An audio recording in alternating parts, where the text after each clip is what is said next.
Amém. Amém, meus queridos. Enquanto as crianças vão seguindo, quero convidar você a abrir a sua Bíblia na carta aos Hebreus, enquanto eu vou me organizando aqui. Carta aos Hebreus, capítulo 10. Hoje nós vamos meditar no capítulo inteiro. Eu vou fazer uma leitura inicial, um capítulo relativamente longo. A gente vai ler, são 39 versículos, se eu não me engano. Eu vou ler ele todo, depois nós vamos voltar ao texto, por partes ali. Nós estamos na nossa série de mensagens na carta aos Hebreus, aí meditando na carta escrita para um público que está passando por uma situação muito específica. Qual é a situação dos leitores da carta aos Hebreus, qual é a situação ali? Eu gosto sempre de lembrar o contexto, porque a carta é escrita para esse contexto, para atender a essa necessidade, e de maneira que, para nós aplicarmos a nós hoje, nós precisamos entender o contexto original, a fim de não fazermos aplicações equivocadas para nós. Então, qual é o contexto dali da carta aos Hebreus? Nós temos um grupo de cristãos que estão vivendo no início da era cristã. Ali você vai ter algo em torno de 40, 50 anos depois da ascensão de Cristo. Então, você tem todo um movimento muito recente, um movimento muito novo, e é um movimento que está passando por todos os processos que os novos movimentos passam.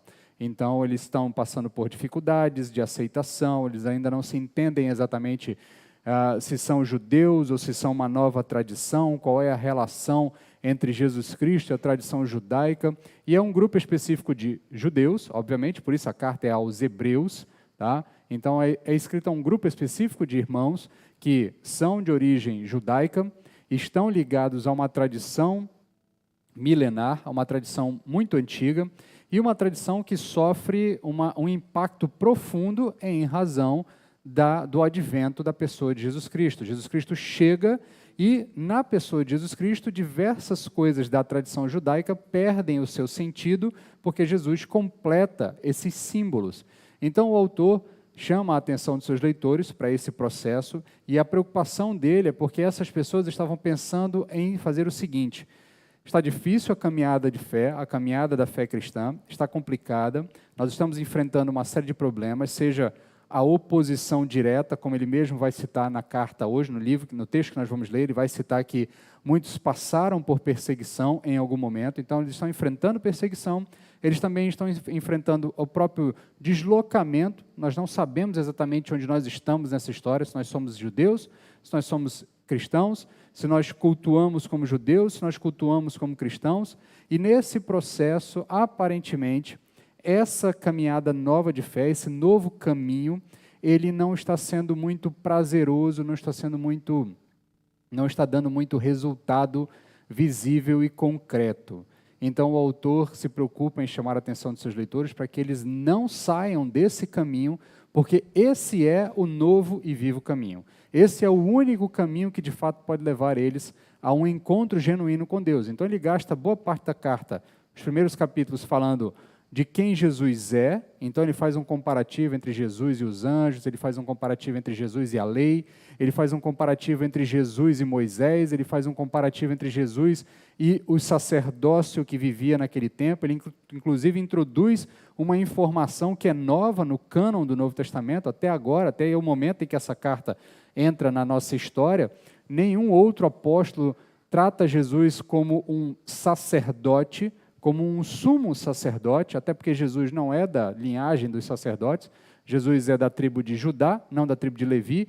Então o autor gasta alguns capítulos explicando por que Jesus precisa ser sacerdote, por que Jesus precisa ser sacerdote para que a sua oferta, o seu sacrifício possa ter valor para perdão de pecados. Jesus precisava ser sacerdote, e uma vez que Jesus precisa ser sacerdote, mas não é da linhagem correta, como então justificar o sacerdócio de Jesus? Aí o autor explica que Jesus é de um sacerdócio superior, é sacerdócio segundo a linhagem de Melquisedeque, uma linhagem anterior à linhagem araônica, à linhagem levítica. Então ele faz todo um arrazoado explicando que Jesus é melhor do que todos esses elementos da tradição antiga.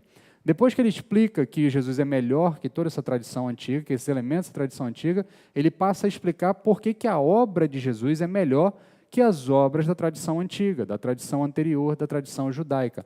Então ele explica que Jesus atua num tabernáculo melhor, ele não atua no tabernáculo terreno, ele atua no tabernáculo divino, no tabernáculo celestial.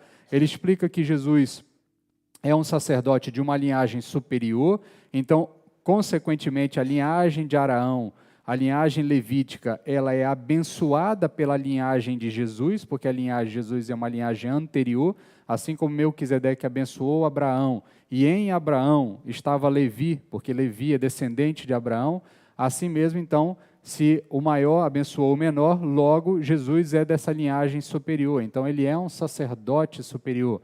E ele oferece também uma oferta superior. Por que a oferta de Jesus é superior que a oferta que os sacerdotes da linhagem levítica ofereciam? Porque a oferta de Jesus é entregue uma única vez. A oferta de Jesus é entregue uma única vez e não há necessidade de repetição. Portanto, ela é uma oferta mais eficaz, é uma oferta mais eficiente, é uma oferta melhor. Logo, então, ele explica que Jesus oferece, atua em um tabernáculo melhor, é um sacerdote superior melhor e oferece uma oferta melhor. Dito tudo isso, ao longo da carta, em alguns momentos, ele vai fazer algumas advertências. E as advertências sempre giram em torno da necessidade de permanência no caminho. Porque a preocupação dele qual é? Os seus leitores estão pensando em desistir do caminho de fé e voltar a uma tradição antiga e voltar à tradição judaica. Então, qual é a preocupação do autor? Não desistam desse caminho, porque se vocês desistirem desse caminho, não há solução em nenhum outro caminho. Porque o outro caminho que vocês estão pensando em seguir, ele é apenas uma sombra deste caminho que vocês estão caminhando agora, que vocês estão vivendo. Então, ele faz todo esse arrazoado e ele vai chegar aqui ao capítulo 10 e vai fazer um resumão. Ele vai novamente tratar dos assuntos que ele já explicou antes. Eu vou rapidamente relembrá-los aqui ao longo da mensagem. E depois ele vai voltar a fazer uma advertência. Ele vai refrisar uma advertência que ele já havia feito anteriormente. Ele vai trazer novamente essa advertência e vai finalizar com um encorajamento, com uma orientação. E eu entendo que essa orientação é a orientação para nós também. Por isso, para nós hoje, o tema da mensagem é melhor perseverar do que retroceder. É melhor perseverar do que retroceder. Então vamos à leitura do texto. Hebreus capítulo 10, verso 1. Ora, sendo a lei sombra dos bens futuros e não a imagem exata das coisas boas, jamais pode aperfeiçoar os que vêm apresentar suas ofertas por meio dos mesmos sacrifícios que continuamente se oferecem de ano em ano. Se não fosse assim, não teriam deixado de ser oferecidos, pois se os adoradores tivessem sido purificados de uma vez por todas, nunca mais teriam consciência de pecado. Porém, por meio desse sacrifício se faz recordação dos pecados a cada ano. Pois é impossível que o sangue de touros e de bodes apague pecados. Por isso, entrando no mundo, ele diz: Tu não quisestes sacrifício e oferta, mas me preparastes um corpo. Não te agradaste de holocaustos e ofertas pelo pecado. Então eu disse: Estou aqui, no rolo do livro está escrito a meu respeito para fazer, ó Deus, a tua vontade. Tendo dito acima, tu não quisestes nem te agradastes de sacrifícios, ofertas e holocaustos e oferta pelo pecado, que se oferece segundo a lei. Agora disse: Estou aqui para fazer a tua vontade. Assim ele invalidou o primeiro para estabelecer o segundo. É nessa vontade que fomos santificados pela oferta do corpo de Jesus Cristo, feita de uma vez por todas. Todo sacerdote se apresenta dia após dia, servindo, oferecendo muitas vezes os mesmos sacrifícios que jamais conseguem apagar pecados. Mas este, tendo oferecido um único sacrifício pelos pecados, absentou-se para sempre à direita de Deus, esperando daí por diante que os seus inimigos sejam colocados por estrado de seus pés. Pois, com uma só oferta, aperfeiçoou para sempre os que estão sendo santificados. E o Espírito Santo também nos dá testemunha a esse respeito, porque depois de ter dito: Esta é a aliança que farei com eles depois daqueles dias, diz o Senhor, porei minhas leis em seu coração e as escreverei em sua mente, acrescentando: E não me lembrarei mais de seus pecados e de suas maldades. Onde há perdão para essas coisas, não há mais oferta pelo pecado. Portanto, irmãos, tendo coragem para entrar no lugar santíssimo por meio do sangue de Jesus, pelo novo e vivo acesso àquele que nos abriu através do véu, isto é, de seu corpo, e tendo um grande sacerdote sobre a casa de Deus, aproximemo-nos com o coração sincero, com a plena certeza da fé, com o coração purificado da má consciência e tendo o corpo lavado com água limpa. Sem vacilar, mantenhamos inabalável a confissão de nossa esperança, pois quem fez a promessa é fiel.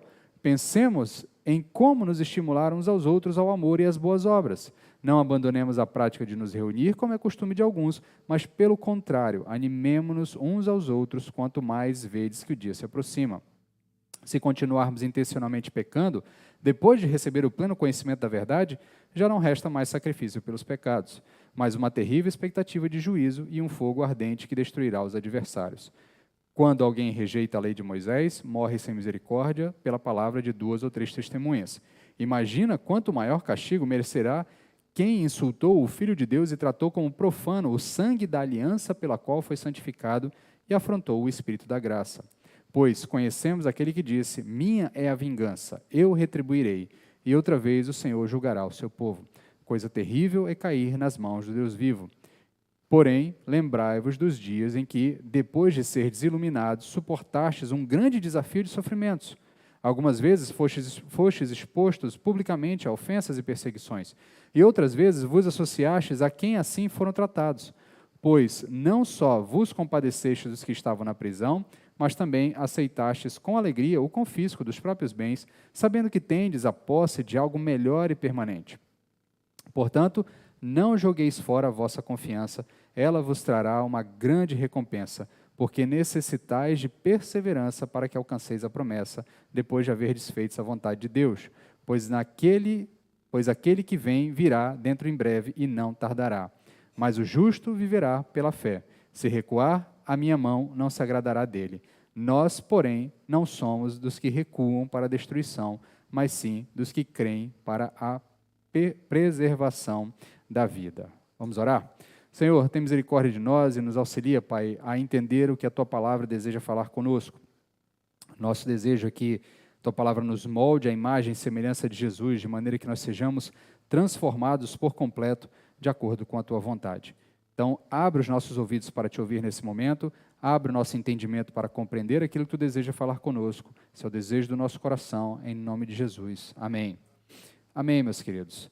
Então, como eu já havia frisado, deixa-me só organizar aqui a água, que a gente vai falando e a boca vai secando. Como eu já havia falado aos irmãos, então, esse capítulo 10 ele é dividido em 2 etapas. Ele tem uma etapa de uma espécie de resumão do que ele já falou até agora, e depois ele passa a algumas orientações, a algumas advertências, né? Então, o apóstolo vai fazer o quê? Primeiro ele vai destacar aqui todos os elementos que ele já havia falado entre o capítulo 1 e o capítulo 7, depois do capítulo 8 até o capítulo 9, né, onde nós já meditamos anteriormente. E nessa sessão, o autor vai nos dizer, ele não traz exatamente nenhuma novidade, tá? O que aparentemente pode ser um alívio para nós. Em vez disso, ele gasta tempo ressaltando e aplicando tudo que ele já vem dizendo desde o capítulo 8, no início do capítulo 8 até agora. Então, ele vai primeiro fazer aqui um resumão. Primeiro, ele insiste na ineficácia dos antigos sacrifícios, do verso 1 até o verso 4. Então, nesse trecho, o autor vai reafirmar o que ele já afirmou anteriormente sobre a ineficácia dos sacrifícios antigos. Então, ele vai dizer, olha, os sacrifícios antigos são ineficazes, por quê? Porque eles precisam ser repetidos. Se eles não precisassem ser repetidos, eles de fato seriam eficazes. Por isso, comparado ao sacrifício de Cristo, eles se tornam ineficazes, porque o sacrifício de Cristo foi feito uma única vez. Os sacrifícios que eram feitos pelos sacerdotes da antiga aliança são sacrifícios que precisam ser repetidos. Aí ele vai insistir naquela frase conhecida, dizendo, olha, nem todo sangue de touro, nem todo sangue de boi é suficiente para a remissão de pecados. Então, fica claro, ele vai deixar claro para os seus leitores que aqueles sacrifícios eram cerimoniais no sentido de apontar para um sacrifício posterior, um sacrifício suficiente, um sacrifício melhor. Porque senão nós passaríamos a eternidade sacrificando todos os primeiros animais puros que nós conseguíssemos selecionar dentre todos os rebanhos do mundo, e ainda assim seria insuficiente para que nós pudéssemos resolver a questão do pecado. A prova da ineficácia desses sacrifícios é a necessidade constante de repetição desses sacrifícios. É como se nós tivéssemos que tomar o mesmo remédio a vida inteira e ainda assim não sentir os efeitos. Eu lembro que quando nós fizemos uma visita há um tempo atrás à irmã Francisca, que estava com um problema de uma tosse crônica que não acabava, ela relatando para mim dizia o seguinte: pastor, eu tomei todos os xaropes que me passaram, e acabava o pote, eu começava o outro, acabava um, eu começava o outro, acabava um, eu começava o outro, e não resolvia o problema da tosse. Ela tanto tomou corticoide que aquela quantidade absurda de corticoides que ela tomou gerou um outro problema. É mais ou menos isso que a gente pode imaginar quando você pensa que as obras humanas são suficientes para perdão de pecados. Nós podemos fazer todas as obras que nós pudéssemos imaginar. Nós podemos ser boas pessoas, nós podemos ser cidadãos honestos, nós podemos ajudar as pessoas a atravessar a rua, podemos dar o dízimo, podemos ser caridosos, podemos fazer o que for. As nossas obras são semelhantes aos sacrifícios, elas são ineficazes. Elas não têm poder para conseguir mover a graça de Deus em nosso favor por meio daquele ato cerimonial que nós estamos fazendo. Contudo, o sacrifício que era realizado na antiga aliança, ele aponta para um sacrifício maior. Ele aponta para um sacrifício que realmente é um sacrifício derradeiro. Então, nesse antigo regime, na antiga aliança, os adoradores continuavam sem o perdão do pecado, exceto pelo fato de que entre esses muitos adoradores, alguns acordavam e olhavam para aquela situação e diziam assim: não é possível que nós vamos ter que passar o resto da vida fazendo isso. Deve haver uma solução definitiva. Então, nós vamos depositar a nossa fé, a nossa esperança nessa solução definitiva. É por isso que você vai ver, por exemplo, muito antes do processo de sacrifício ser instaurado no meio do povo, muito antes disso você vai ouvir Jó dizendo: eu sei que o meu Redentor vive e que um dia se levantará. Então já havia a expectativa do povo de Deus, daqueles que seguiam a Deus, da consciência do estado de pecado, de que havia necessidade de uma obra definitiva e derradeira. Então, nesse sentido, o autor insiste na explicação da ineficácia desses antigos sacrifícios. Então, conforme nós já vimos ao longo do livro, eles passaram a depender não mais do sacrifício dos cordeiros, mas sim de um sacrifício vindouro, e obtiveram a purificação de seus pecados na fé do Cristo que viria. Eu já falei aos irmãos, já explanei aos irmãos sobre esse tema, repito mais uma vez: ninguém na história do mundo foi salvo pela obra, qualquer obra que seja. Ninguém pode experimentar salvação por obras, porque obras não salvam. Obediência à lei não salva.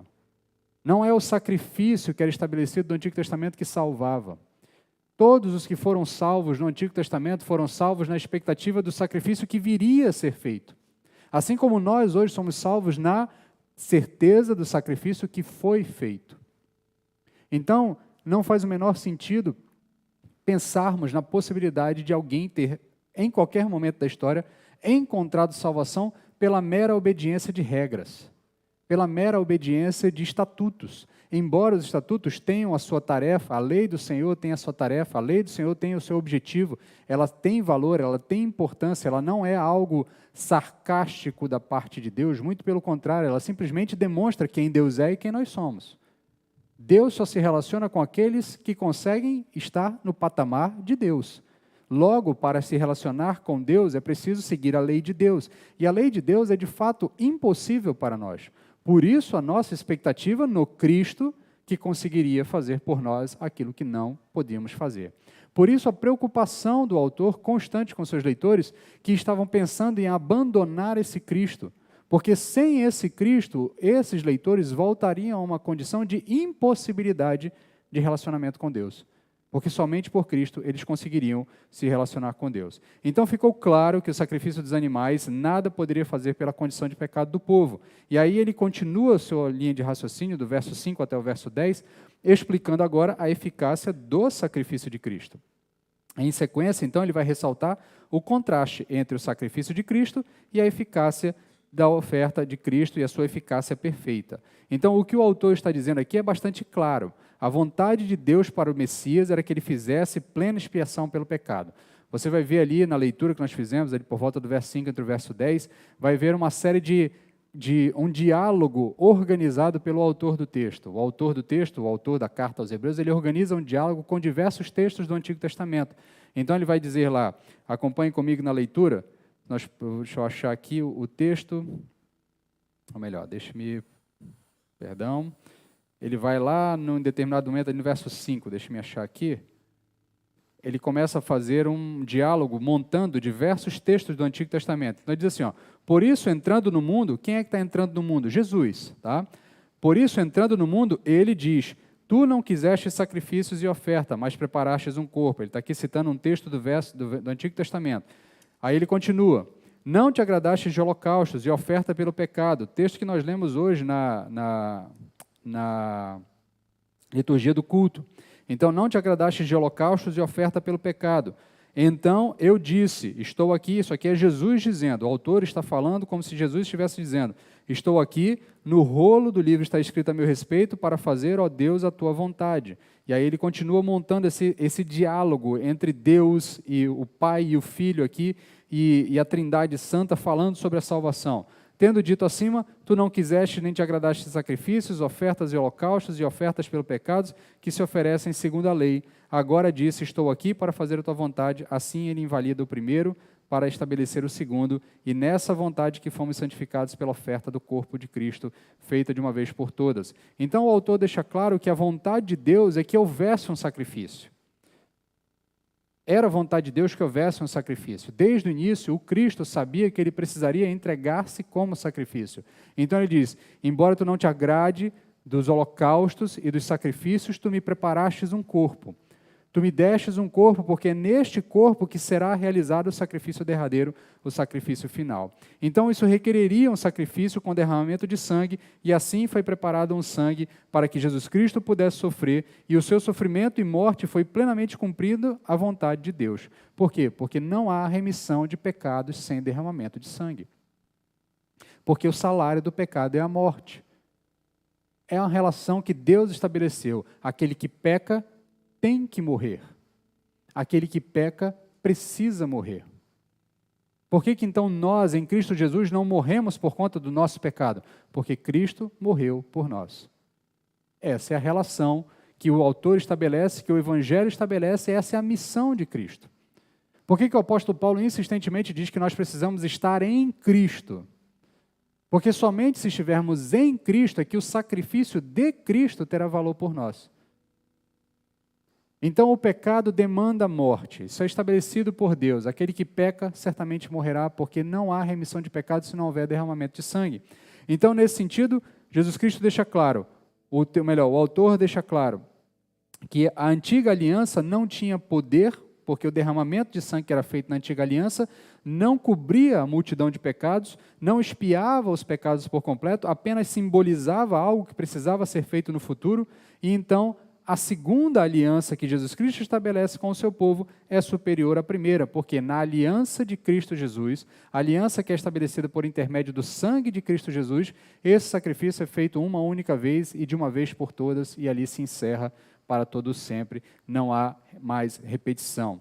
Então, o crente em Jesus, ele é purificado e separado por Deus e para Deus, mediante a oferta do corpo de Jesus Cristo, de uma vez por toda e para sempre. Foi feita nessa oferta, é feita a expiação que agrada perfeitamente a Deus. Dessa forma, e não mediante sacrifícios de animais, que antes era feito, de uma vez por todas, uma única expiação é feita de uma vez por todas. Então, logo, se estivermos fora de Cristo, não poderemos acessar essa oferta que é oferecida por intermédio de Cristo, e se estivermos fora de Cristo, não há possibilidade de remissão de pecados. Essa é a grande preocupação do autor aos seus leitores constantemente na carta. Então, o contraste principal que o autor insiste aqui em fazer é que está no fato de que o sacrifício de Jesus foi feito uma única vez, e a ausência de repetição desse sacrifício é a demonstração da parte de Deus de que aquele sacrifício foi aceito por completo, não havendo mais necessidade de repetição. Então, agora ele finaliza ali esse primeiro bloco do verso 11 até o verso 18, reforçando e provando esse ponto anterior da eficácia permanente, a eficácia perpétua do sacrifício de Cristo. Então, o autor vai enfatizar que toda a nossa salvação foi realizada no Calvário. Entre os versos 11 e o verso 18, ele vai deixar claro, a nossa salvação é realizada ali, no Calvário. É na cruz de Cristo que nós encontramos salvação. E não há nada que nós possamos acrescentar ou nada que precise ser acrescentado posteriormente. Também, se te tentarmos desacrescentar alguma coisa ou tirar alguma coisa disso, dessa obra, também corremos o risco de perder esse benefício, essa salvação. Essa é a preocupação que o autor insiste em falar com seus leitores o tempo todo. Se vocês saírem do caminho, se vocês abandonarem o novo e vivo caminho, vocês não encontrarão salvação. Vocês encontrarão condenação e perdição eterna. Então, nesse sentido, ele deixa claro a experiência que é diferente entre o Antigo e o Novo Testamento, entre a Antiga Aliança e a Nova Aliança, deixando claro que a obra de Jesus Cristo é superior, a obra dele é infinita em poder, ela é superior em grandiosidade, ela é completa na sua capacidade de expiação de pecados, e a prova disso é que era feita uma única vez, porque a obra dos antigos sacerdotes será necessária repetir todos os anos, todos os anos, todos os anos. Se nós considerarmos aqui, a grosso modo, fazendo aqui uma típica conta de padaria, né, com papel de pão, né, aquela que você faz no verso do papel de pão, se nós considerarmos entre o surgimento do povo de Israel ali em Abraão até a pessoa de Jesus Cristo, nós temos ali pelo menos 3.000 anos de história. Então, se nós considerarmos que entre Abraão e Moisés vamos ter aí algo em torno de uns 400 anos de diferença, 450 anos de diferença, e mais ali o período de estabelecimento ali do povo no deserto, mais uns 40 anos, a gente pode arredondar para 500 anos. Então, pelo menos 2.500 anos de história, de repetições de sacrifícios, o povo de Israel experimentou.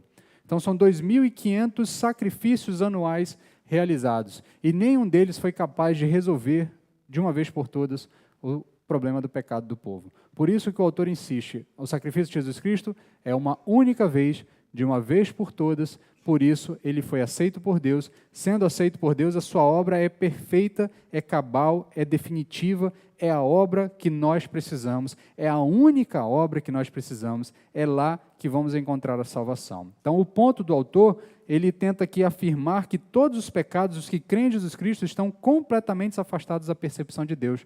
Não é à toa que em algum momento ele vai citar textos do Antigo Testamento, dizendo da parte de Deus que Deus então colocaria um espírito no seu povo, colocaria neles a sua vontade e não mais se lembraria dos seus pecados. Essa é a obra de Jesus Cristo em nosso favor. É uma obra perfeita, é uma obra completa, é uma obra total, a ponto de tirar de Deus qualquer lembrança dos nossos pecados. Deus não se lembra dos nossos pecados. Aqueles que estão em Cristo Jesus relacionam-se diretamente com Deus, como se fossem perfeitos, ainda que estejamos sendo santificados, e o autor vai usar essas expressões ao longo da carta. Ao longo do texto que nós lemos, ele fala isso. Ele fala em expiação completa daqueles que estão sendo santificados. Embora nós estejamos experimentando a santificação, não estejamos completamente santificados, por isso você ainda peca, por isso você ainda tropeça, por isso você ainda se arrepende dos seus pecados, por isso você ainda pede perdão dos seus pecados. Mas por que você pede perdão dos seus pecados sem medo de ser fulminado? E por que você não é fulminado toda vez que você pede perdão pelos seus pecados, ainda que você faça isso dominicalmente, como nós fazemos no nosso culto? Todo domingo, em um determinado momento do culto, nós separamos um momento para orar e pedir perdão pelos nossos pecados. Por que a ira de Deus não se abre dos céus e não fulmina as nossas vidas? Por que Deus não olha para nós e diz assim, olha, todo domingo vocês vêm aqui para se arrepender por pecados? Por que Deus não faz isso? Porque em Cristo Jesus, Deus se esqueceu de todos os nossos pecados. Mas nós temos consciência de pecado. Nós temos consciência de que servimos a um Deus santo, a um Deus perfeito, a um Deus amoroso.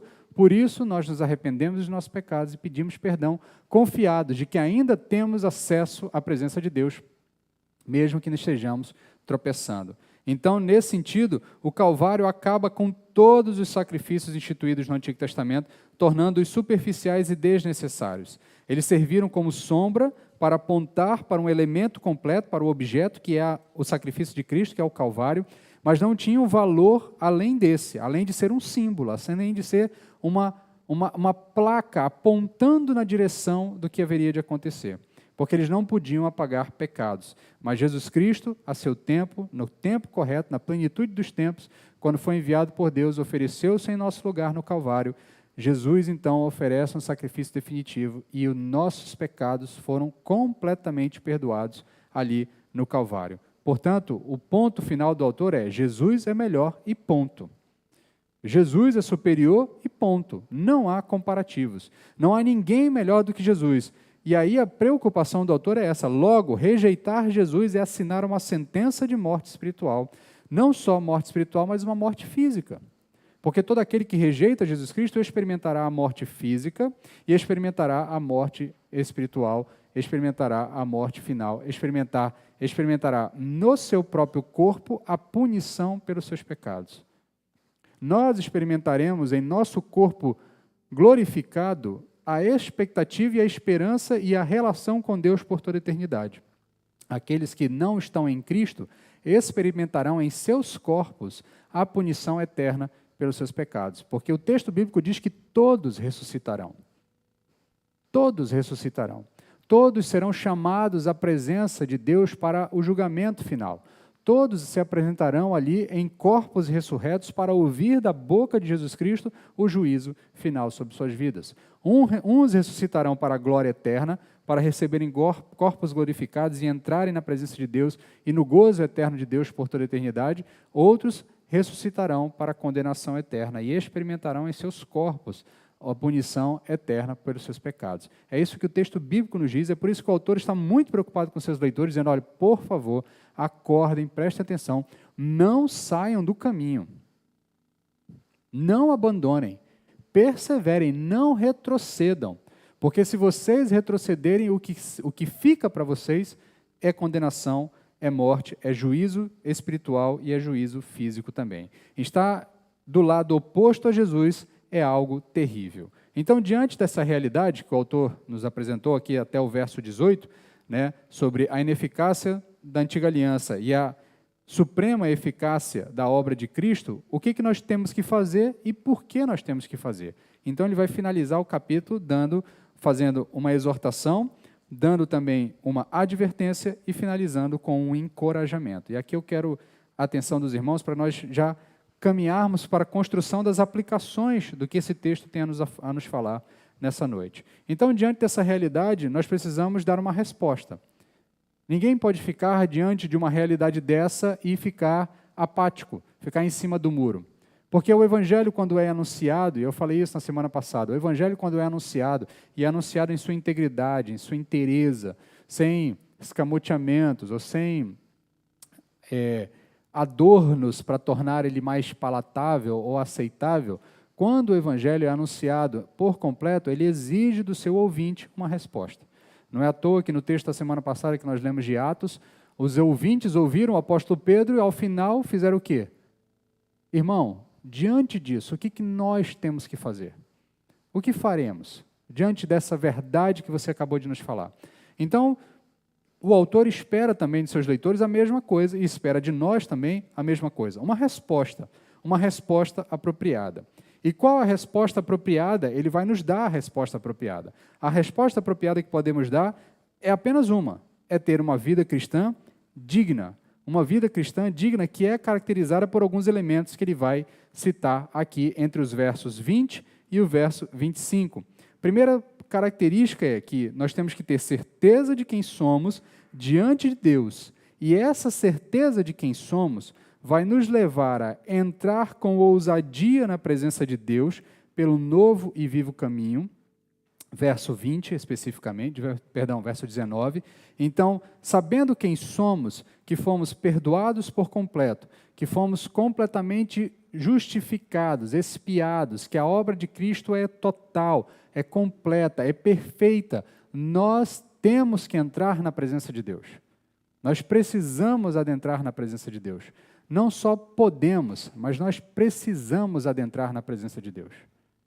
Por isso ele diz que nós entramos com ousadia. A ideia de ousadia aqui não é apenas com empáfia ou com peito cheio, dizendo que eu posso, mas é com a certeza de que diante de Deus nós não encontraremos juízo. Pelo contrário, encontraremos misericórdia e graça. Expressões que o próprio autor já usou nos capítulos anteriores. No trono da graça no trono do Senhor encontraremos graça e misericórdia. Então nós somos convidados pelo autor a ter certeza de quem somos, e ter certeza de quem somos nos faz querer estar diante de Deus. Porque não há outro lugar melhor do que estar diante de Deus. Não há outro lugar melhor que nós possamos imaginar que exista, que não seja a presença de Deus. Logo, se agora em Cristo Jesus fomos completamente expiados e podemos adentrar na presença de Deus, por que é que não estamos na presença de Deus? Por que é que não buscamos a presença de Deus e por que é que não nos apresentamos diante do trono? Então o autor diz, olha, a resposta de vocês é essa, vocês precisam adentrar na presença de Deus. E por onde que nós adentramos na presença de Deus? Pelo novo e vivo caminho. O novo e vivo caminho que é o próprio Jesus. Inclusive ele vai usar essa expressão, pelo novo e vivo caminho que é o seu corpo. O corpo de Cristo Jesus, porque é pelo seu corpo, pela morte do seu corpo, pelo oferecimento do seu corpo, que ele então abre esse novo e vivo caminho, e aqui há um paralelo óbvio aqui há uma referência óbvia do autor aos eventos que são relatados no Evangelho de Lucas, no finalzinho, quando relata a morte de Jesus, quando diz que o Santo dos Santos, o véu que separava o povo de Deus, foi rasgado de cima a baixo, e agora então nós podemos adentrar o Santo dos Santos pelo novo e vivo caminho. Esse novo, quem abre, quem rasga esse véu, o ato que permite que Deus mesmo rasgue esse véu, dizendo agora não há mais separação entre mim e vocês, porque aquilo que fazia separação entre mim e vocês foi resolvido, é a morte sacrificial de Jesus Cristo. Por isso nós adentramos a presença de Deus pelo novo e vivo caminho. A outra característica que nós temos a partir da certeza de quem somos diante de Deus é confiar em Deus as nossas demandas em oração.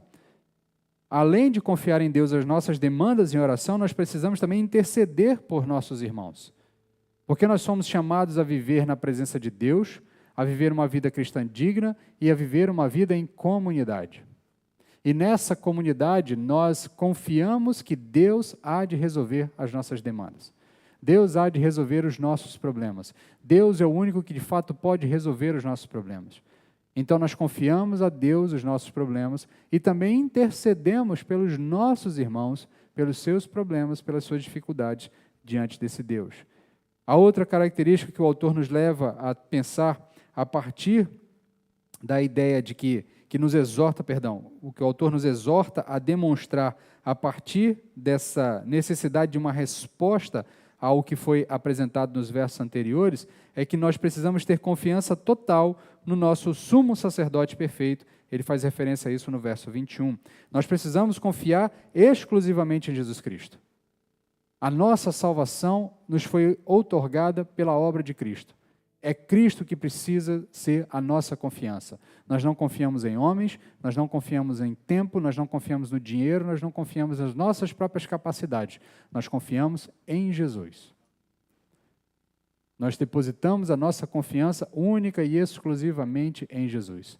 Obviamente que isso não lhe tira o dever de ser uma pessoa previdente, de ser uma pessoa organizada, de ser uma pessoa que administra com zelo aquilo que Deus lhe deu. Contudo, a sua confiança da solução dos seus problemas nunca será nas suas próprias capacidades. A sua confiança será sempre em Jesus Cristo, porque Ele é o sumo sacerdote perfeito. Então, todos os nossos problemas nós confiamos a Cristo, nós esperamos que Cristo nos auxilie a resolver. Então, a outra característica que o autor nos chama a atenção, nos exorta a ter, já no verso 22, é viver de forma digna da obra que foi realizada em nosso favor. O autor, no verso 22, nos chama a atenção que nós precisamos viver de forma digna. E viver de forma digna, no contexto aqui, tá, ele não está falando com pessoas, por exemplo, quando o apóstolo Paulo fala aos Efésios, ou fala aos Coríntios, ou fala também ali aos Colossenses, mais especificamente aos Efésios e aos Coríntios, o apóstolo Paulo fala de viver uma vida digna do Evangelho. Em ambas as cartas ele fala, mas essas duas cidades tinham uma característica, havia um problema de depravação moral na cidade. Aqui não é o problema. Aqui o autor, quando ele chama a atenção para viver uma vida digna, de acordo com o Evangelho, ele não está preocupado com o comportamento moral. A preocupação dele aqui é com um comportamento perseverante. Viver de forma digna com o Evangelho que foi nos apresentado, com o Evangelho, com a obra que foi realizada em nosso favor, é viver perseverantemente no caminho do Evangelho.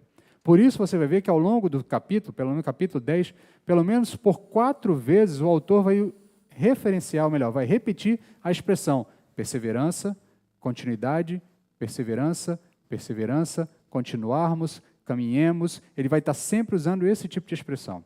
Então, aqui no contexto, a exortação a viver uma vida digna é viver perseverando no caminho, independente dos problemas, independente das dificuldades, independente dos problemas que vão se apresentar ou dos obstáculos que se apresentarão, nós perseveramos. Por isso, lá no final, ele vai dizer, nós não somos aqueles que retrocedem, nós somos aqueles que avançam. Então, viver de forma digna com o Evangelho é viver de forma perseverante no Evangelho, no caminho, perseverante na vida e na caminhada de fé. A outra característica que ele vai nos exortar a ter, no verso 23, é ter uma fé inabalável na promessa e no Senhor da promessa. O tema da fé, nós vamos ver mais para frente, vou dar ainda um toque a mais nesse ponto, mas o tema da fé vai tomar conta de todo o próximo capítulo. O próximo capítulo é o capítulo 11, o capítulo famoso, que fala dos heróis da fé, que dá o conceito de fé. O conceito de fé que todo crente sabe de cor é Romanos 11, capítulo 11, verso 1, é o conceito de fé que todo cristão aprende já na escola bíblica, juniores ou tantas outras formas ou meios pelos quais nós ensinamos isso dentro da igreja, mas é de lá que nós tiramos o capítulo 11, nós vamos ver na semana que vem, trabalharemos parte do capítulo na semana que vem. Ele então nos apresenta não só o conceito de fé, mas vai nos apresentar os exemplos de fé e por que nós temos que ter uma fé inabalável no nosso Senhor. Mas ele já exorta desde já, dizendo, a resposta adequada que vocês devem ter é ter uma fé inabalável na promessa e no Senhor da promessa. Porque ele diz, olha, confiem na promessa, porque aquele que promete é fiel. Aquele que promete é fiel. E qual promessa que ele está falando aqui? A promessa que o autor está fazendo referência é a promessa da volta de Cristo. É a promessa da volta de Cristo, porque nós, cristãos, embora esperemos, ou embora tenhamos condições plenas de experimentar na nossa caminhada uma paz que excede todo o entendimento, nessa caminhada de fé, nós não experimentaremos tudo o que Deus tem para nós. Porque a nossa expectativa não é para esses dias, a nossa expectativa é para novos céus e nova terra. Lá é que encontraremos tudo o que Deus tem preparado para nós. Quando o apóstolo Paulo diz que nem olhos viram, nem ouvidos ouviram, nem jamais penetrou no coração do homem, o que Deus tem preparado para nós, uns interpretam que ele está falando de uma experiência nessa vida, mas outros, muitos teólogos, interpretam que o apóstolo Paulo está dizendo que isso é o que Deus tem preparado para nós lá, em novos céus e nova terra. Porque se nós aqui já soubéssemos o que nós temos lá, nós não conseguiríamos permanecer nessa caminhada. Nós fatalmente, constantemente incluiríamos nas nossas orações, Senhor, me leva porque eu quero ir para lá. Por isso é que a Bíblia nos diz que nós temos que nutrir uma constante expectativa pela volta de Cristo. E Jesus Cristo prometeu que vai voltar. E aquele que prometeu é fiel, ele vai cumprir a sua palavra, ele vai voltar. Por isso que temos que ter uma fé inabalável na promessa e no Senhor da promessa. E por fim, verso 24 e 25, ele vai nos exortar a ter uma comunhão presencial e zelo pelo caminho. Aqui vai estar o verso famoso que ele diz que nós não devemos deixar de nos congregar, como é costume de alguns. Muito pelo contrário, nós temos que estimular uns aos outros a comunhão. Então, uma característica que é esperada de todo crente como resposta à realidade da obra de Jesus Cristo a nós é ter comunhão presencial e zelar pelo próximo, zelar pelo irmão. Então é necessário que nós vivamos em comunhão, e a comunhão é presencial. Nós experimentamos algo diferente nos últimos 2 anos, por conta da pandemia, nós fomos forçados a ficar em casa, e aí começou-se a aprender que nós temos mecanismos para fazer, às vezes, de comunhão virtual, que são paliativos para um momento de desespero, um momento de descontrole, um momento em que nós não tínhamos controle sobre a situação em que o mundo vive, mas eles nunca substituirão a igreja. Não há igreja online. Não há igreja virtual. Não existe igreja no mundo virtual, porque igreja pressupõe toque, igreja pressupõe contato, igreja pressupõe comunhão, igreja pressupõe sentar-se do lado da pessoa e olhar para ela. Perguntar o seu nome, orar com ela, interceder por ela, chorar com ela, se alegrar com ela. Você pode me dizer, eu posso fazer tudo isso através das ferramentas virtuais. Mas você nunca vai conseguir, por meio das ferramentas virtuais, olhar para um irmão que diz para você que está tudo bem, mas você percebe no seu olhar e na sua sensação de que não está bem. Porque pelo meio virtual, nós vamos simplesmente esvaziando os contatos físicos. Nós fomos chamados para ser corpo. Nós não fomos chamados apenas para andar juntos. Nós fomos chamados para ser corpo. Então, nesse sentido, nós somos estimulados a ter comunhão presencial e zelo pelo próximo. E agora preste atenção aqui. Em um outro momento, no começo do ano passado, nós iniciamos uma série de mensagens falando sobre a igreja, sobre a necessidade da igreja, a beleza da igreja, e nós tocamos em um ponto sobre a necessidade da comunhão presencial. Uma das mensagens era sobre esse ponto. E o autor aqui, eu quero apenas frisar aqui, eu não quero voltar ao tema da mensagem lá atrás, mas eu quero apenas frisar que o autor trata o não comparecimento às reuniões congregacionais nos tons de tratamento de pecado, porque ele está advertindo os seus leitores. Ele está dizendo, não façam isso. E quando ele, na condição de líder daquele corpo, ele provavelmente é o pastor daquela igreja, ou o líder, o fundador daquela igreja, nós não sabemos quem é o autor da carta, mas ele é uma autoridade naquela igreja. Quando ele diz, não façam isso, ele não está apenas sugerindo que não façam. O que ele está dizendo é errado. Porque a expectativa que se tem diante da obra de Cristo é que vocês congreguem junto, uns com os outros, porque Cristo morreu para que houvesse uma igreja. Se não houvesse necessidade de igreja, Jesus Cristo não tinha mandado a gente se reunir em igreja. Jesus Cristo não tinha dito, sobre a minha igreja eu edificarei. Sobre a palavra do apóstolo Pedro e a palavra dos apóstolos, a palavra da igreja, a confissão de que Jesus Cristo é o Cristo, ele diz, é sobre essa confissão que eu vou edificar a minha igreja. Então, igreja pressupõe convivência, pressupõe zelo pelo próximo. Então, esse é um profundo desafio. Todas essas características são um desafio para nós. Mas o autor deixa claro, esse é o melhor caminho, não há outro caminho. Se nós abandonarmos esse caminho, o que nos espera é condenação e juízo. Por isso ele continua, então, agora, depois de fazer a exortação, ele passa para a advertência.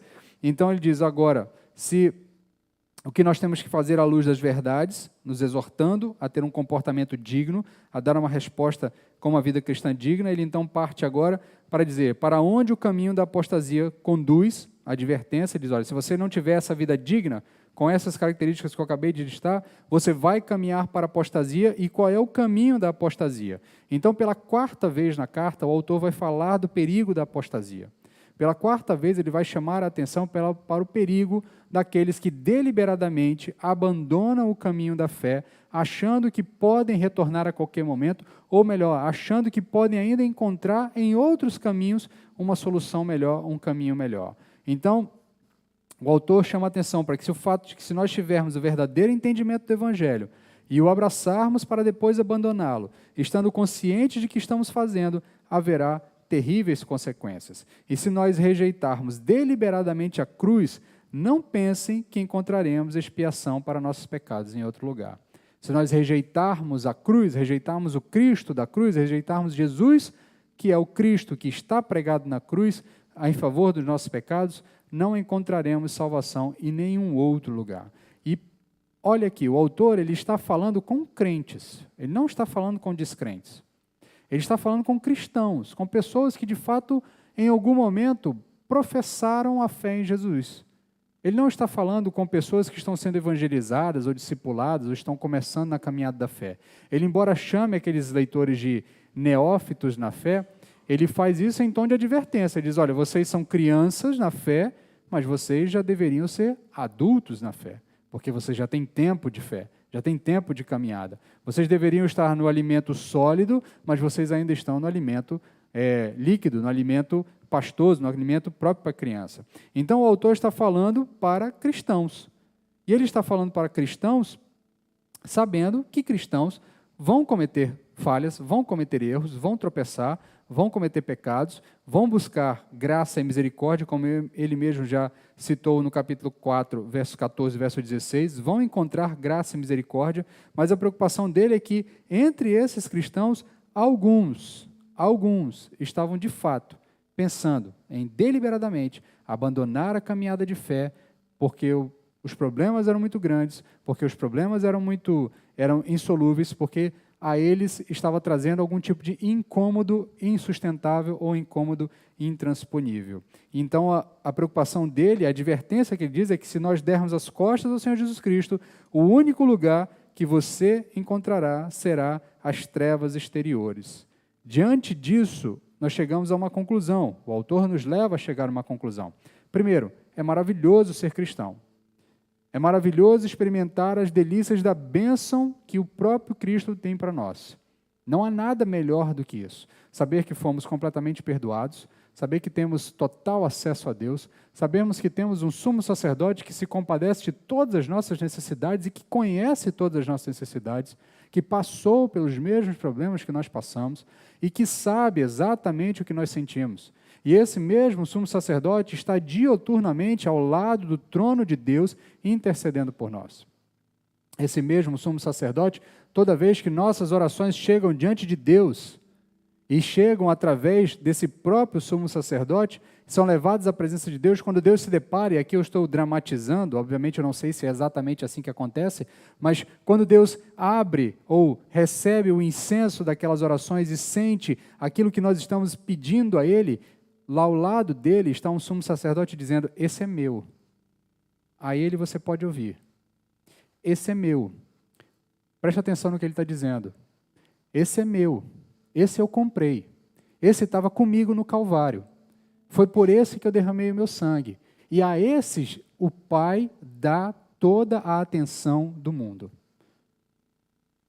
Socialmente falando, as pessoas acham que Deus ouve a oração de todo mundo. O texto bíblico não diz isso.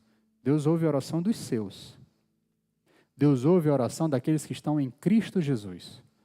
A única oração que Deus ouve daqueles que não estão em Cristo Jesus é a oração de arrependimento. É a oração de confissão de pecados.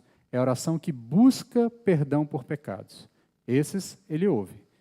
Porque um coração contrito, Deus não afastará o seu rosto. Deus não rejeitará. Mas as outras orações, as pessoas muitas vezes pedem muitas coisas e acham que estão pedindo para Deus, mas se não estão em Cristo Jesus, se abandonaram o caminho e acham que ainda assim podem se aproximar de Deus por intermédio de Jesus Cristo, não encontrarão o trono da graça. Por isso é maravilhoso ser crente. É maravilhoso ser cristão. É termos a certeza de que todas as vezes que nós nos debruçamos e oramos e entregamos a Deus, Ele está ouvindo o que nós estamos pedindo. Ele está, de fato, tendo atenção pelas nossas orações. Contudo, sabemos que é maravilhoso ser cristão. Porém, é de um terror indescritível conhecer a verdade, acolhê-la, ter verdadeiras experiências com o Espírito Santo e depois deixá-lo de lado, afastar-se e finalmente rejeitar deliberadamente o Senhor. Isso é um perigo terrível, porque a única certeza que nós temos para esses que deliberadamente fazem isso é que é muito provável que não haverá solução para eles.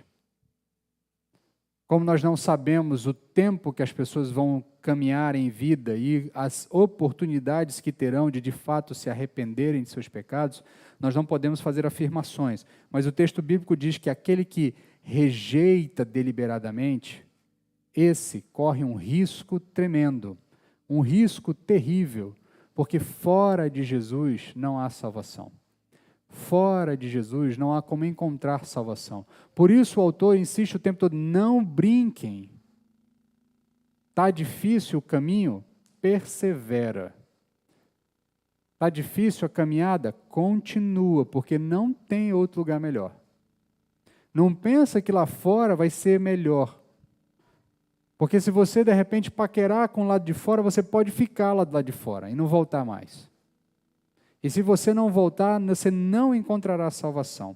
Por isso, a conclusão que ele diz é que a única ação segura que quem professa ser cristão tem e pode ter. A única ação feliz é progredir espiritualmente a cada dia, conforme o autor agora delineará nos últimos versos. Então, do verso 32 ao verso 39, ele vai dar uma palavra de encorajamento. Ele veio com uma palavra de advertência, veio com uma palavra de exortação, agora ele vem com uma palavra de encorajamento.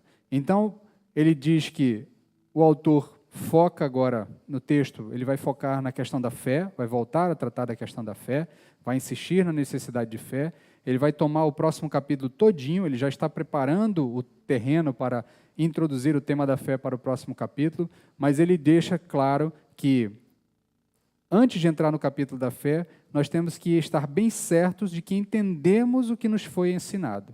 Nós temos que estar bem certos de que a nossa expectativa, o nosso objetivo é novos céus e nova terra. Lá é o destino de todo crente. E nada pode impedir aquele que confessa Jesus Cristo de entrar na presença de Deus, exceto a falha em perseverar. Esse é o ponto principal. Nada pode te impedir de ter acesso ao Senhor. A única coisa que pode te impedir de ter acesso ao Senhor é a sua falha na sua perseverança. Se você não perseverar, você vai ficar pelo meio do caminho. Lá no capítulo 6, quando ele trata lá do tema polêmico sobre a eventual perda da salvação, nós tratamos do texto adequadamente quando quando pregamos lá no texto, mas o tema, o que ele diz é o seguinte, basicamente ele está dizendo, olha, não brinca com a fé, não brinca de achar que em algum momento você vai voltar. Não faça como alguns dizem, não, quando eu estiver mais para frente eu me acerto com Deus. Porque aqueles que rejeitam deliberadamente a Deus podem ficar pelo meio do caminho. Essa é a preocupação do autor. Obviamente que ele vai afirmar que aqueles que de fato confessam Jesus Cristo como Senhor e Salvador não ficam pelo meio do caminho, porque aqueles que confessam Jesus Cristo como seu Senhor e Salvador perseveram. A grande prova de que você é salvo em Jesus Cristo é que você persevera. A grande prova de que você talvez ainda precise ter um encontro genuíno com Jesus é que você não persevera.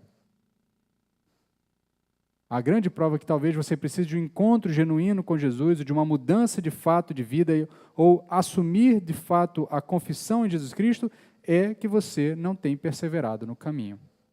Então, os capítulos anteriores falaram que o segredo da perseverança, e o autor nos auxilia, nos dando qual é o segredo para perseverar, é estar exposto à palavra de Deus e olhar constantemente para Jesus Cristo como nosso sumo sacerdote. Como é que nós podemos perseverar na caminhada do Evangelho? Nos expondo dioturnamente à palavra de Deus, lendo e nos alimentando da palavra de Deus e olhando para Cristo. Olhando para Cristo. Um hino antigo que nós cantamos, né? Em um determinado momento, nas suas estrofes, ele diz exatamente, olhando para Cristo, grande autor da nossa salvação. E o autor da salvação, a expressão também é tirada aqui do próprio texto de Hebreus. É uma forma que o autor se referencia a Jesus Cristo. Então nós precisamos muito da demonstração do verso 38, quando o autor diz que, todavia, o justo viverá pela fé, se retroceder, nele não se compraz a minha alma, ou seja, Deus falando, o justo viverá pela fé. Se ele retroceder, eu não tenho prazer nesse que retrocede. Nós precisamos muito dessa advertência, dessa demonstração, mas seria maravilhoso se todos nós, como cristãos, membros dessa igreja, pudéssemos endossar o verso 39, onde o autor diz, nós, porém, não somos dos que recuam para a destruição, mas sim dos que creem para a perseverança, para a preservação da vida. Seria ótimo se todos nós cristãos pudéssemos olhar para essa realidade e responder de pronto, nós não somos os que retrocedem, nós somos os que prosseguem, nós somos os que creem para a preservação da vida. Deixe-me finalizar com algumas aplicações. A primeira aplicação que eu quero reforçar a você nessa noite é: não há ninguém como o Senhor Jesus Cristo. Não há ninguém como o Senhor Jesus Cristo. A partir dessa compreensão de que não há ninguém como o Senhor Jesus Cristo, como será terrível para aqueles milhões que estão rejeitando Jesus Cristo nesse exato momento. Não pense que o dia do juízo será um dia em que Deus tratará seus inimigos, aqueles que se colocaram de encontro a Ele ou contra Ele, não os tratará com brandura. Nesse dia, Deus derramará sobre eles juízo. E eu já tenho dito aos irmãos em diversos momentos, Deus não abona pecados. Nossos pecados são perdoados em nós, mas alguém pagou por eles. Deus não esquece pecados e ignora eles. Deus esqueceu os nossos pecados porque Cristo pagou por eles. Todo pecado será quitado. Todo pecado será justamente cobrado por Deus. Contudo, para aqueles que estão em Cristo, seus pecados foram cobrados de Cristo. E Cristo pagou pelos nossos pecados. Agora, aqueles que não estão em Cristo, seus pecados serão pagos por eles mesmos. E como eles não têm condição espiritual e não têm a vida pura que Jesus Cristo tem para com o seu sangue remir seus pecados, eles passarão a eternidade toda pagando pelos seus pecados. Então, a consciência de que não existe nada igual a Jesus tem que nos fazer pensar no diametralmente oposto, que se nós estamos nos opondo a Jesus, nós estamos de fato buscando a destruição e a condenação eterna. Nesse dia, Jesus Cristo, que é o Criador e Juiz, Ele demonstrará a sua ira eterna e ela não será removida se não nos voltarmos para Ele. Contudo, esse mesmo Jesus é imensamente tenro e gracioso para com os que o recebem. Ele recebe a todos e não rejeita ninguém. Por isso, meu querido, se nessa noite você está entre nós ou está nos ouvindo pela internet, se você ainda não teve um encontro genuíno com Jesus, não deixe para depois. Confesse a Jesus Cristo hoje, agora. Peça perdão pelos seus pecados agora. Peça por Jesus agora. Aproxime-se de Jesus agora, porque agora Ele pode te receber. Você não precisa marcar a hora. Você não precisa de um evento, não precisa de um momento específico, não precisa de um fundo musical. Você pode, a qualquer momento, apresentar-se diante de Jesus Cristo e dizer assim: eu reconheço os meus pecados e eu preciso da tua graça. Só em ti eu vou encontrar salvação. E eu sei que se eu não estiver em ti, eu vou encontrar destruição. Então, meu querido, se você está me ouvindo nessa noite e ainda não teve um encontro genuíno com Jesus, saiba que Ele recebe a todos que o procuram. Ele não rejeita ninguém. E aqueles que o recebem enxergam alguma coisa na sua glória, enxergam alguma coisa da sua glória nessa vida. Já tem uma experiência nessa vida. Porque Jesus Cristo é que nos promete que nessa vida Ele nos concede uma paz que excede todo entendimento. A minha paz vos dou, não vos-la dou como o mundo a dá. Credes em mim, credes em meu Pai. Descansem em mim. Confiem em mim. Então, meu querido, se você me ouve nessa noite e ainda não teve um encontro genuíno com Jesus, o momento é hoje, o momento é agora. Não deixe para depois. Confesse seus pecados, confesse Jesus Cristo como Senhor e Salvador, clame por Ele e Ele há de receber. E como um pecador perdoado, você vai gozar das promessas que o autor nos diz no verso 17, quando Deus diz que eu não me lembrarei mais dos seus pecados. E no final dos dias, no momento em que Jesus Cristo voltar, você entrará no céu cantando de felicidade para sempre e louvando o Cordeiro crucificado, que é o Rei dos Reis e o Senhor dos Senhores. Então, meus queridos, a primeira aplicação é que não há ninguém igual a Jesus. Não há ninguém como o Senhor Jesus Cristo. A segunda aplicação que eu quero fazer para aqueles que já confessaram Jesus Cristo como seu Senhor e Salvador. Nós precisamos dar uma resposta digna a essa verdade. Nós que já cremos que Jesus Cristo é superior a tudo e é melhor do que tudo e fez por nós uma obra superior a todas as outras obras, nós precisamos dar uma resposta digna. Nós precisamos ter uma vida cristã digna.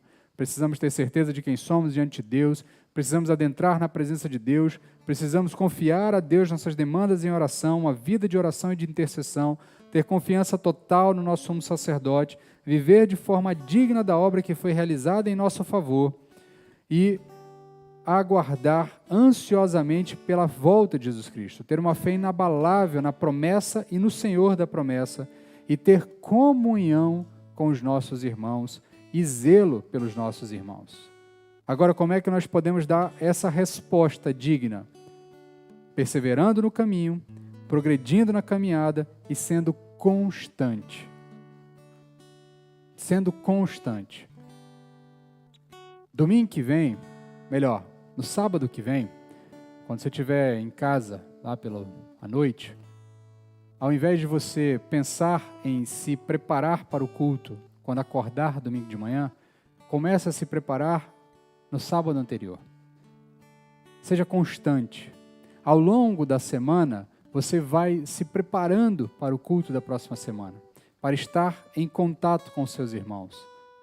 Lembre-se todos os dias de separar um tempo para Deus. Orar, ler a Bíblia, ser alimentado pela palavra, colocar diante de Deus as suas orações, interceder pelos seus irmãos, buscar comunhão e no próximo domingo, eu tenho certeza, muitos obstáculos se apresentarão.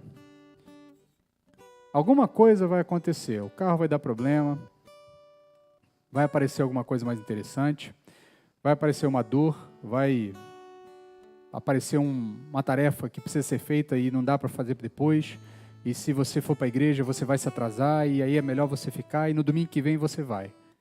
E nessa de domingo em domingo, quando você perceber, você passou um mês sem vir à igreja. Por isso o autor diz para você, o autor bíblico, e o meu pedido a você é esse: se você quer dar essa resposta a Deus, ter uma vida digna, seja constante. Seja constante. Eu quero finalizar fazendo um comparativo aqui. Eu estava zapeando pelas redes sociais e vi um determinado instrutor de fitness, né, de malhação, fazendo uma dessas frases de efeito, frase de coach lá, né? Essas frases bonitas, né? E ele fez ali um textozinho e eu achei interessante porque eu estava zapeando, tinha acabado de terminar o sermão, o texto bíblico ainda estava na mente, e eu ouvi o que o cara falou e eu disse assim, eu acho que o autor de Hebreus tinha tudo para ser um coach moderno, né? Se ele não fosse crente, né? Então, porque o texto que ele fala é basicamente a mesma coisa, mas a gente dá ouvido aos coaches da vida. O que o cara diz é mais ou menos isso aqui. Ele diz assim, olha, os caras vão cansar, a maioria cansa, a maioria é indisciplinada. Você não conquista as coisas não é porque te falta conhecimento, é porque te falta disciplina, porque você desiste. Aliás, você fala que vai emagrecer e vê uma batata frita e não consegue ganhar da batata frita. Se você não consegue ganhar da batata frita, vai empatar com quem? Eu faço as mesmas coisas todos os dias. Eu tenho que fazer as mesmas coisas todos os dias. Tu já sabe o que tem que fazer. Por quê? Você já sabe o que tem que fazer. Porque as coisas não residem no campo do saber. As coisas residem no campo do fazer. Eu quero te convidar a ler o verso 20 até o verso 27, desse mesmo texto bíblico aqui, do verso 20 ao verso 27. Deixa eu abrir a Bíblia aqui para facilitar a minha leitura para você. Do verso 20 ao verso 27, o autor de Hebreus fala exatamente a mesma coisa, obviamente com palavras inspiradas pelo texto bíblico e não apenas motivacionais. Mas o verso 20 ele começa dizendo o seguinte, do verso 19. Portanto, irmãos, tendo coragem para entrar no lugar santíssimo por meio do sangue de Jesus, pelo novo e vivo caminho, pelo novo e vivo acesso que ele nos abriu através do véu, isto é, do seu corpo, tendo um grande sacerdote na casa de Deus, aproximemo-nos com nossos corações sinceros, com a plena certeza da fé, com o coração purificado da má consciência e tendo o corpo lavado com água limpa. Sem vacilar, mantenhamos-nos inabalável à confissão da nossa esperança, pois quem fez a promessa é fiel. Pensemos em como nos estimular uns aos outros às boas obras. Não abandonemos a prática de nos reunir, como é costume de alguns, mas, pelo contrário, animemo-nos uns aos outros, quanto mais vedes que o dia se aproxima. As palavras são muito semelhantes. É o mesmo tipo de incentivo. Contudo, um te incentiva para a aproximação de Deus. O outro está te incentivando para resolver um problema terminal, local, temporal. Tem seu valor. Mas o que eu quero chamar a atenção é que essas frases de efeito, às vezes elas convencem a gente. Você ouve um negócio desse, aí segunda-feira você está lá na academia. Né? E eu vou ser perseverante. Vou fazer minha matrícula, vou fazer tal, vou fazer dieta, vou fazer todas as coisas. Mas o texto bíblico te fala da mesma coisa. Que para ter uma vida digna, você precisa ser perseverante. Isso é uma falha do homem. O homem é, por natureza, vacilão. Ele vacila por todas as coisas. Então, nesse sentido, dê ouvidos hoje ao que o autor de Hebreus está falando a você. Seja perseverante. Continue caminhando. As dificuldades vão aparecer. Mas seja perseverante, porque não há outro caminho melhor do que esse. Não há outro caminho melhor do que esse. Em nenhum outro caminho há certeza de um resultado positivo. Mas nesse caminho aqui, há total certeza de resultado positivo. Por isso, permaneça, seja constante, domingo após domingo, semana após semana, caminhando nesse novo e vivo caminho. E eu tenho plena certeza de que Deus há de fazer uma obra grandiosa no nosso meio, uma obra grandiosa em nossas vidas, porque Deus se agrada dos que perseveram. Ele mesmo diz no texto que nós lemos, eu não me agrado daqueles que retroagem. Se retroagir, não terá o meu agrado, não terá a minha alegria. Mas aqueles que perseveram, esses, de fato, são agradáveis ao Senhor. Que, de fato, nós possamos falar, como o autor, que nós não somos os que retrocedem, nós somos os que avançam, os que progridem, os que continuam. Vamos orar nesse momento? Quero pedir que você baixe sua cabeça, vamos orar.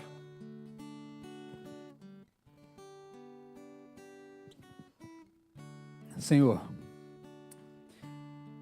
fala aos nossos corações, Pai. Tua palavra diz que nós precisamos ser moldados à imagem e semelhança de Jesus.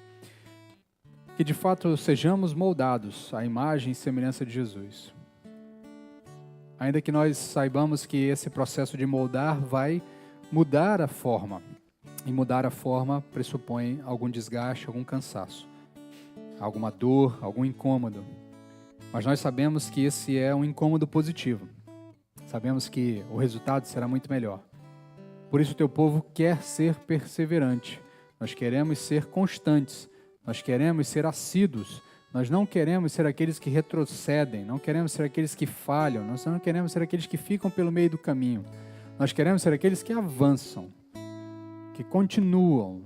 Embora as dificuldades surjam, nós vamos continuar caminhando, porque sabemos que nenhum outro caminho encontraremos tamanha graça, tamanha beleza, tamanha felicidade do que no caminho, no novo e vivo caminho, do nosso Senhor Jesus Cristo. Lembra-nos de quem nós somos, para no momento em que as dificuldades surgirem, nós não esmoreçamos e desistamos da caminhada, mas que nós nos enchamos de alegria e procuremos, Pai, perseverar nessa caminhada de fé. Fala aos nossos corações, toca-nos, é o que te pedimos, em nome de Jesus. Amém.